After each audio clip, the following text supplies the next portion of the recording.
building up the kind of massive wave necessary to overcome the voter suppression and any other shenanigans they pull next year. Trump is already moving to steal the next election. This is fascism, and why refusefascism.org says fascism is not a looming threat, it is upon us now, and that humanity's only hope is for the decent people of this country to rise in our millions.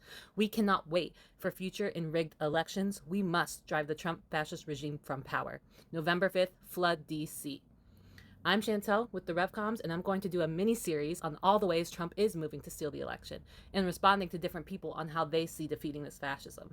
In these videos, I'm going to be referring to an article featured this week on the website revcom.us. You can go and read the full thing.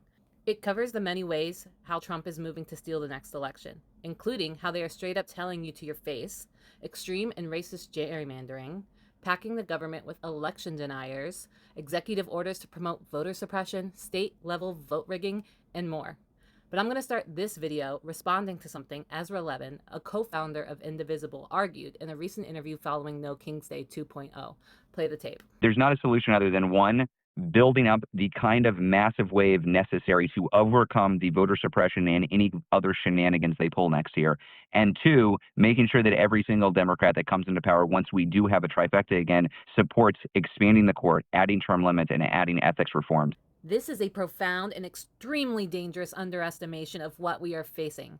Not only does this not confront the rapid consolidation of all-out fascism, the mass deportations, the terror being inflicted on millions throughout society, the evisceration of the rule of law and destruction of public health.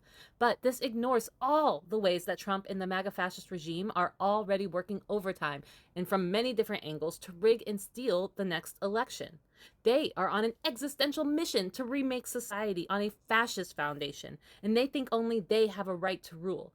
This regime will not be defeated through the same normal channels that brought this fascism into power. The only thing that will stop this is the decent people rising in our millions in sustained, nonviolent, and determined protests in Washington, D.C. beginning November 5, and not stopping until the regime is driven from power. Get to Washington, D.C. Get on a bus, get on a train, get on a plane. Get there November 5th. If you can stay longer, stay. If you can come early, but be in DC November 5th. Go to refusefascism.org for more information and look out for part 2 in this series.